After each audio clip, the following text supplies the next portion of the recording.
Oi, pessoal, tudo bem? Estou gravando esse vídeo aqui para poder fazer a correção dos exercícios do professor Fávero. Então, basicamente, ele dá dois exercícios. Vou fazer um vídeo para cada exercício.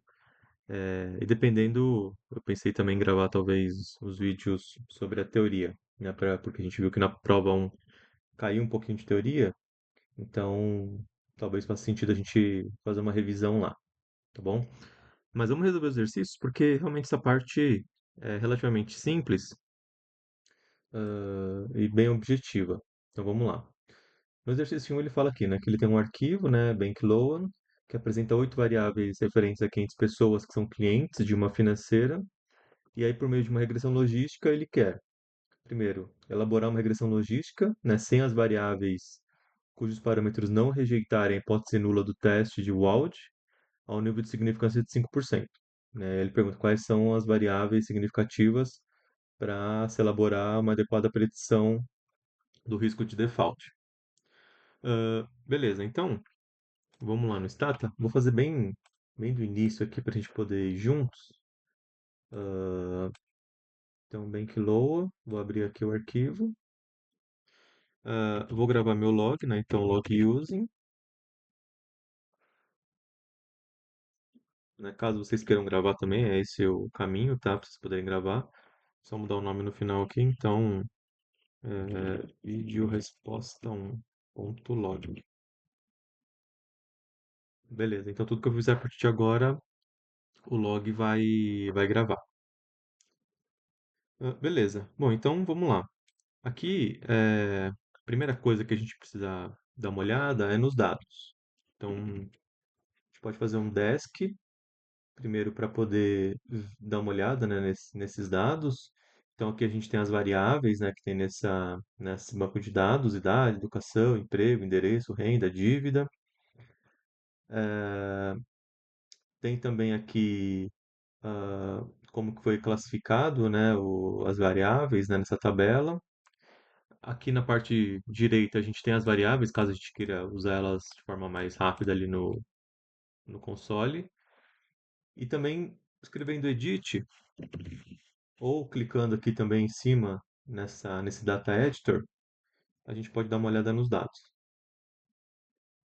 Bom, então a gente está vendo aqui que a gente basicamente tem dois tipos de variáveis, né? As qual e as quantis, né? As quantis, né? As numéricas, e as quais a gente tem a educação e o default, tá?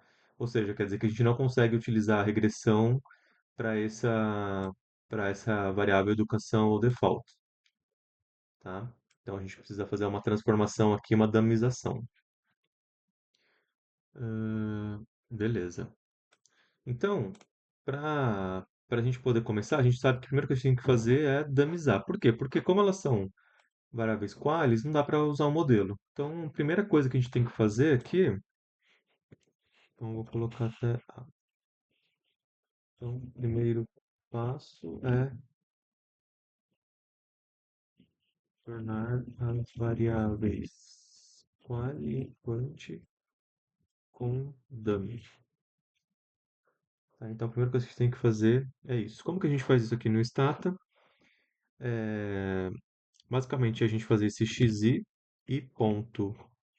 Aí a gente põe a variável que é quali. Eu não vou por default, porque default vai ser a nossa referência. Então, a gente não precisa damizar ela, tá? E aí, fazendo isso, ele já identifica, quer dizer, o que que ele fez aqui, né? Ele criou outras 5 variáveis, né? Para poder, na verdade, 4, né? Que são essas aqui, né? 2, 3, 4 e 5. Para poder explicar, para poder damizar, né? Então, por que que ele criou essas 4? Porque se a gente vier aqui no Edit, a gente vê que a gente tem essas categorias, né? Superior incompleto, médio completo, médio incompleto,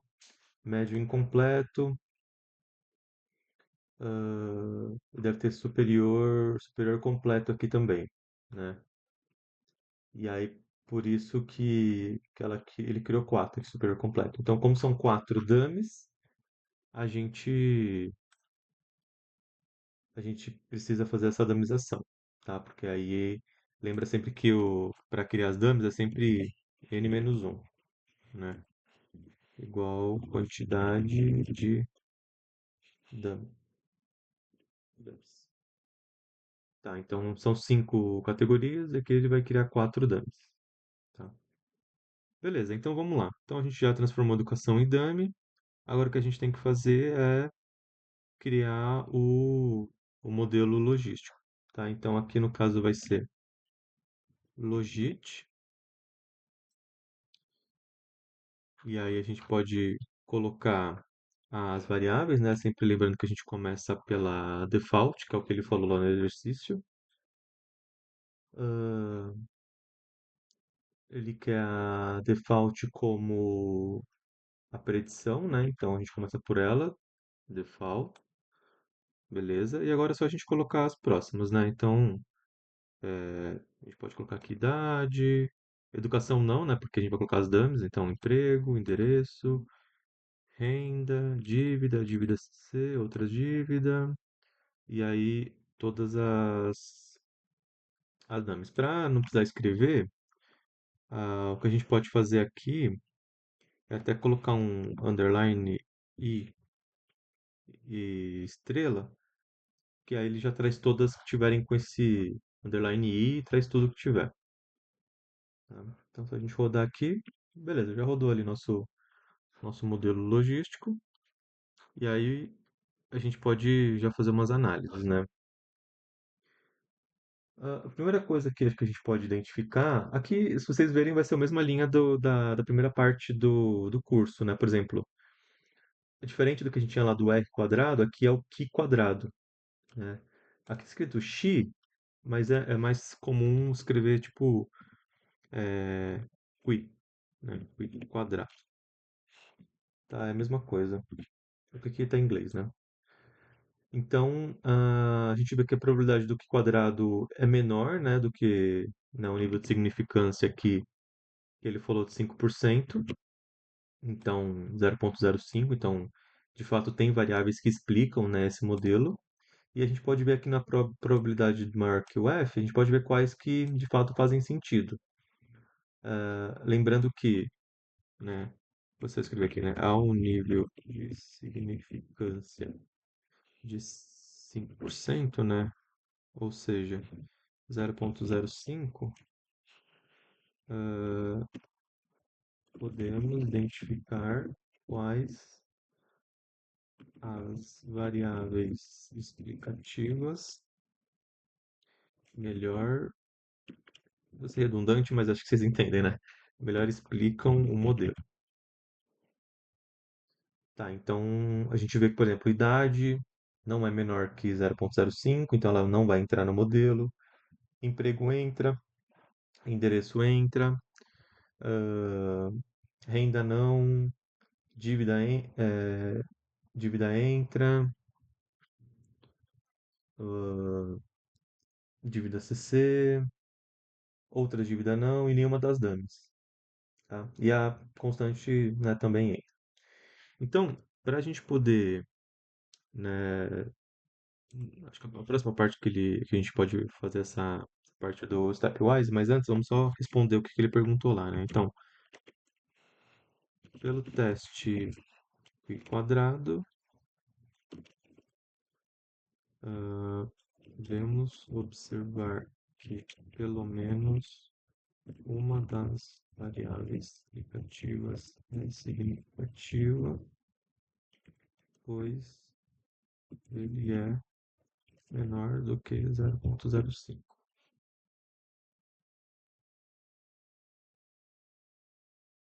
Então, essa é uma primeira resposta.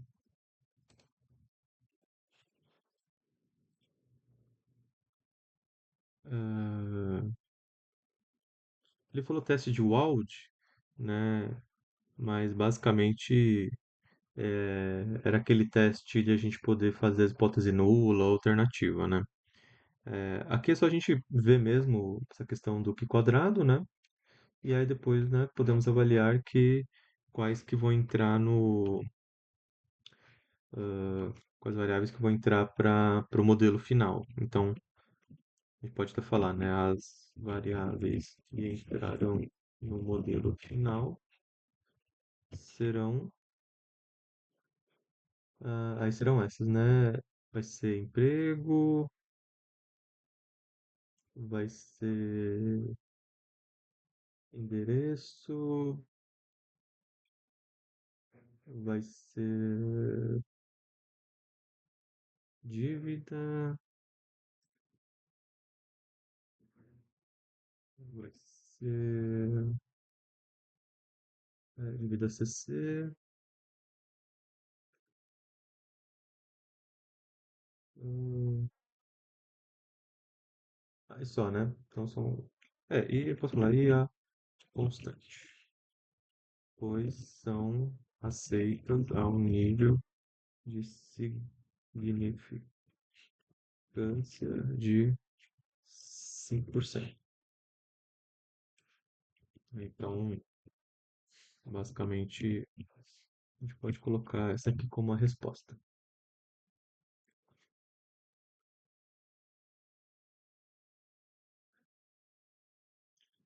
Quer dizer, uma parte da resposta, né? Porque ele ainda quer o modelo de regressão. Beleza. Tá, então agora, para a gente poder rodar o modelo de regressão e ter o modelo final, a gente pode fazer o stepwise, né? Que é o que? É o stepwise para a probabilidade de 0,05. Nós queremos rodar o mesmo modelo, que era esse aqui, né? Logit. Opa, sem querer eu rodei o modelo de novo, né? É, stepwise, probabilidade 0,05. Esse modelo. Ah, ele tá apagando, né? Peraí. Desculpa, pessoal. Stepwise PR 0,05. Agora sim, a gente tem que rodar esse modelo aqui. Legal. Então, ó, vocês verem, ele já tirou, né, as variáveis que não são significativas, deixou só as que são significativas. E agora sim a gente pode ter o nosso modelo final, tá? Então, a equação do modelo será. Lembrando que aqui a gente tem aquela equação que é um pouquinho diferente, porque ela tem aquele z, né, com uma parte invertida. Eu trouxe aqui, ó, se vocês derem uma olhada, é isso aqui, né? Então vai ser a fórmula que a gente tem da regressão logística, né? Vai ser essa aqui, vai ser um sobre um mais e elevado a menos z. Quem que é o z? É a nossa função, né, de regressão. É constante, mais um beta 1 x1 mais beta 2 x2, etc. Tá? E aí, basicamente, o que a gente tem que fazer é escrever isso. Então, a gente pode colocar que a probabilidade de um i vai ser igual a um dividido por um mais o e elevado a menos. Aí a gente faz a mesma coisa que a gente fazia antes, né? Que é pegar a constante, colocar aqui. Lembrando que quando tem esse ponto é que é zero, tá? Não vou ficar colocando, porque senão a gente vai acabar perdendo tempo aqui, mas é, é mais isso multiplicado pela variável dívida, e aí menos a de baixo, vezes até emprego, menos essa daqui, vezes tem endereço, e mais essa daqui, vezes dívida CC. É isso, tá? Então essa aqui é a equação do modelo, né? Se na prova o professor pedir para a gente escrever a equação do modelo de regressão logístico, é isso aqui que a gente tem que colocar, tá? Essa função aqui de probabilidade. Então a gente pode colocar isso também como parte da resposta, que é a equação. Beleza?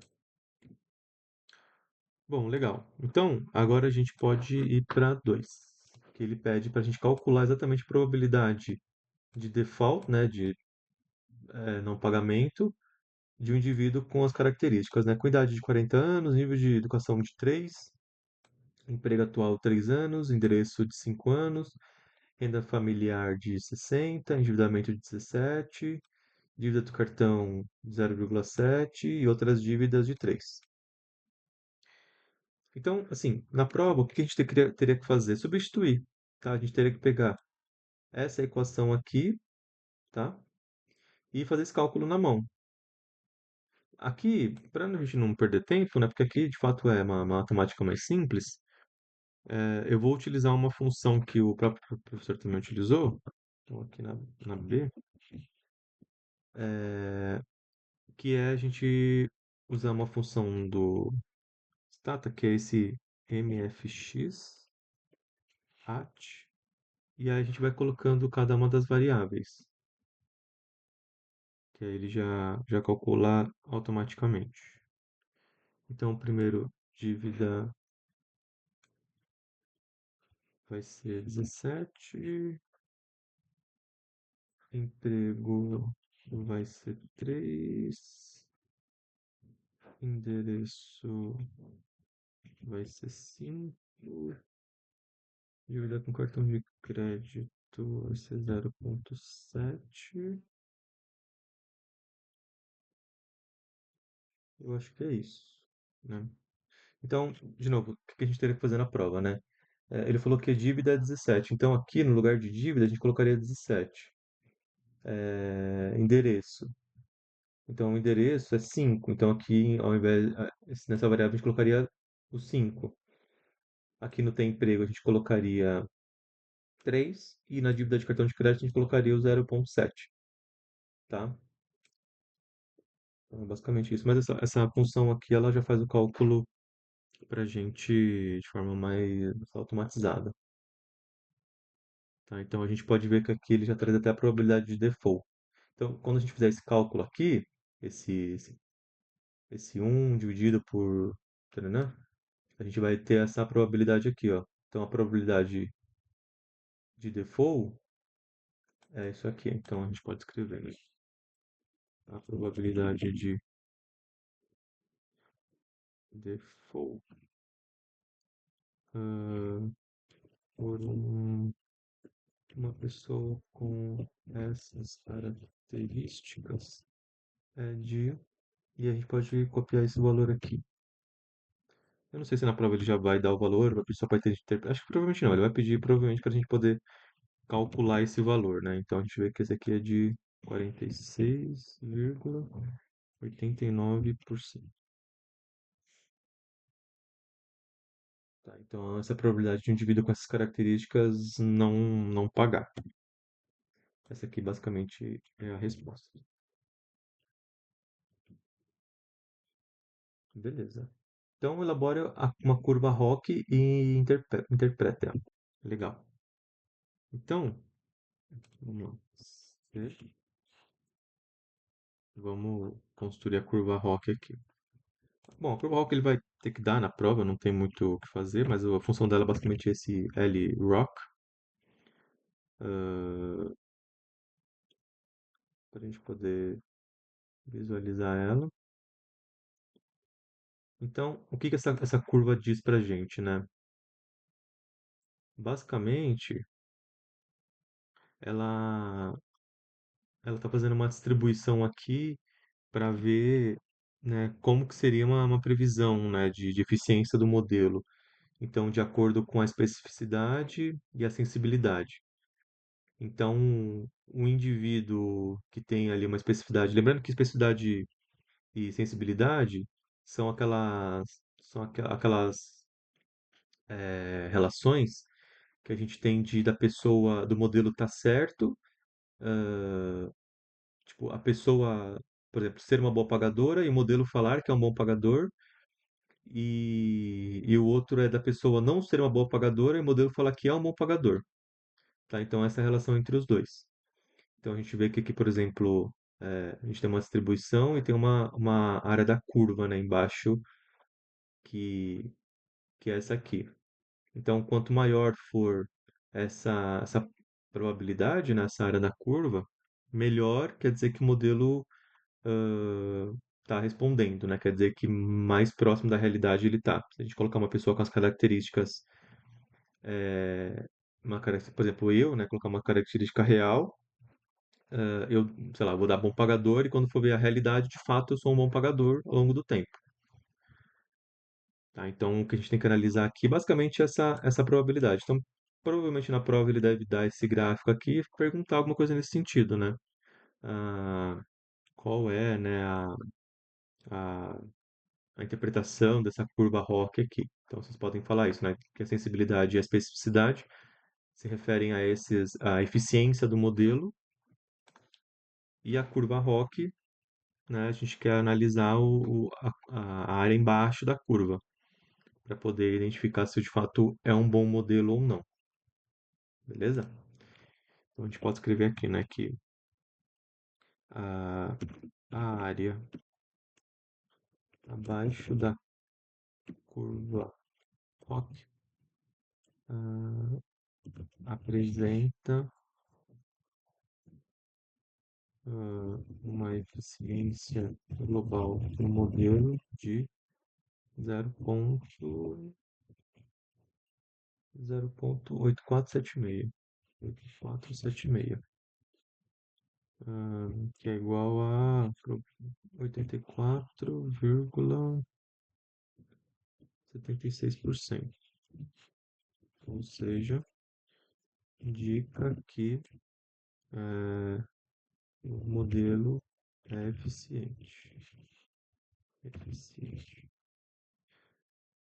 Quanto mais próximo de um, melhor. Tá, então, basicamente, a ideia é essa. Então, essa é a resposta aqui desse C. Ah, e aqui ele fala para a gente poder fazer exatamente essa análise, né? De elabora uma análise de sensibilidade no stata, né? Qual que é o ponto de corte que equilibra a sensibilidade e a especificidade. Sensitividade, né? E a especificidade. Então, agora, eu até acho que talvez fizesse mais sentido ele fazer o contrário, mas não tem problema. Os dois são meio que complementares. Então, para poder fazer a D, a gente tem que fazer aquela questão do cutoff, né? Então, primeiro, a gente pode fazer o stat class cutoff de 0,5, que é o quê? Que é exatamente aquela curva lá do L-Rock, né? Aquela curva que a gente viu que está meio que dividindo no meio aqui, é o cutoff, né? Ele meio que não pega toda essa área, ele pega só essa metade, tá? Para poder identificar só essa primeira área aqui de cima do modelo. Beleza, então aqui vocês podem ver que ele dá aquela matriz, né, que o professor passou lá na sala, né, que a gente viu com ele, que é essa matriz de confusão, né? Se vocês quiserem desenhar ela, né? Ele deu o código aqui para poder fazer esse desenho, tá? Não vou fazer, mas ele disponibiliza o arquivo também. Se quiser, eu posso disponibilizar caso vocês não tenham, mas aqui a gente tem a matriz de confusão, que ele falou que muitos superintendentes de crédito, né, gostam de olhar, que fala exatamente aquilo, né, que eu estava comentando, né? Quantos dos bons pagadores, de fato, o modelo fala que é um bom pagador e quantos dos mal pagadores o modelo fala que é um bom pagador. E o contrário. Tá? Basicamente, o que a matriz de confusão fala é isso. O que que é importante a gente olhar aqui nessa matriz? A gente não precisa fazer os cálculos, né? Mas se por não tem como calcular, não tem como a gente construir ela na prova, a não ser que o professor dê e fale assim, o modelo falou que é um bom pagador e ele de fato é um bom pagador. Aí a gente vai construir na matriz. O modelo falou que é um bom pagador e, aí e ele é e ele foi classificado como um mau pagador. Então a gente pode construir assim a matriz, né? Lembrando que isso aqui é a soma dos dois e aqui é a soma das linhas. O que de fato faz sentido para a gente poder analisar é sempre nessa vertical aqui. que é o que a gente vai identificar, né? Tipo, o que eu estava falando, né? Que o modelo falou que ele é um bom pagador e ele foi classificado como um bom pagador, e o modelo falou que ele é um mau pagador e ele classificou como um mau pagador, tá? Então essa aqui é a especificidade e a sensitividade. Então a gente pode ver que para um cutoff de 0,5, ah, temos que ah, aqui a sensitividade, né, o que explica essa de mais, né, de ser classificado como um bom pagador e ser de fato bom pagador, né, no modelo. Então temos que 47,29% das pessoas foram classificadas corretamente, foram classificadas corretamente. ah, aqui só corretamente não faz sentido, né? As pessoas foram classificadas corretamente. Vou colocar bons pagadores, que eu acho que fica faz mais sentido. Foram classificadas como boas pagadoras pelo modelo e eram boas pagadoras de fato. Já 93, isso aqui, né? 93,8%, 80% foram classificadas como ah, mal pagadoras, e de fato são mal pagadoras, tá? A lógica é meio confusa, mas acho que vocês pegaram, né? Tipo, menos significa mal e o inverso do verdadeiro significa mal. Então aqui é a eficiência do modelo, tá? Quando que ele classificou corretamente as pessoas que de fato eram mal pagadoras e o modelo classificou como mal pagadoras, e aqui é como são mal, elas são mal pagadoras e o modelo classificou como mal pagadoras, tá? Então é esse 348.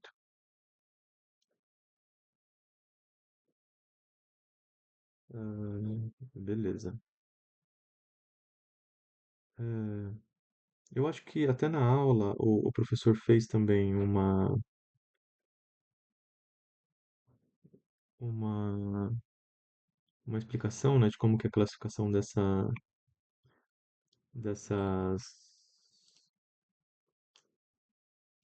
dessa matriz aqui. Depois também, se quiserem, eu posso fazer, mas é bem tranquilo, tá?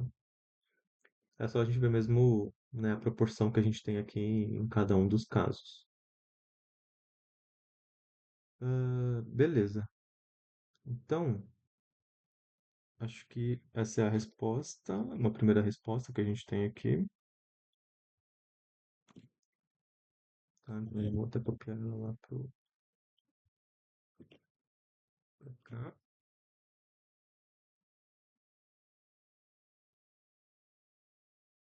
E outra coisa também que a gente pode fazer, acho que o professor fez, mas eu acho que na resolução, se eu não me engano, ele não colocou. Eu acho que ele não colocou, que é fazer a sensibilidade, né, no LSense. A gente pode fazer também o LSense, que é exatamente plotar essas duas correlações, né, num gráfico. Então aqui a gente tem sensitividade e a especificidade. Por que que é importante plotar esse gráfico? Porque esse gráfico vai falar a relação entre os dois, né? Em relação à probabilidade do cutoff. Então, que a gente pode pegar daqui? É o ponto de equilíbrio. Qual que é o equilíbrio, de fato, do modelo, da eficiência do modelo, né, em relação às duas categorias, né, aqui? É exatamente onde as duas curvas vão se encontrar. Então, a eficiência do modelo, se a gente fosse falar em probabilidade, seria exatamente esse ponto aqui, ó, que vai dar mais ou menos um pouco mais de 0,25, né, uns um 0,26, 0,27, quer dizer que esse é, o ponto de corte do modelo, né? O equilíbrio desse modelo. Então a gente pode colocar, né, que o equilíbrio do modelo com corte que equilibra a especificidade e a sensibilidade é de 0,27, igual a 27% aproximadamente. Tá, então esse aqui é o quanto que é o equilíbrio ali do nosso modelo.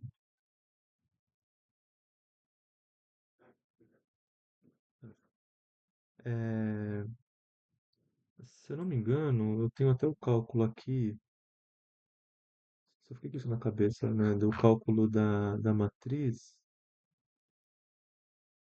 que provavelmente na prova ele vai pedir isso, né, que é aqui da especificidade do modelo. Ó, se vocês olharem, é, aqui ó, a gente tem o cálculo da sensitividade e especificidade, tá? Então, para a gente poder identificar o quanto que a gente tem nessas ah, essas duas classificações, que é o quê? A sensitividade vai falar exatamente aquilo que eu comentei, né? De falar o quanto que de fato foi assertivo, né? É, em relação ao total. E a especificidade, o quanto que não foi em relação ao total, tá? Estou tentando ver aqui onde. Então, para a gente. Aqui, ó. É isso mesmo. Então, é o 16 sobre 59, que é o 16 sobre 59, e o 122 sobre 130. O 122 sobre 130. Tá? Então, é exatamente isso. Ó, a gente pode até confirmar aqui, acho que é legal, porque isso, putz, com certeza que vai cair na prova, sabe? Ele falou assim, quanto que é a sensitividade dessa tabela aqui de confusão? Então, a gente pode estar pelo cálculo, né? O display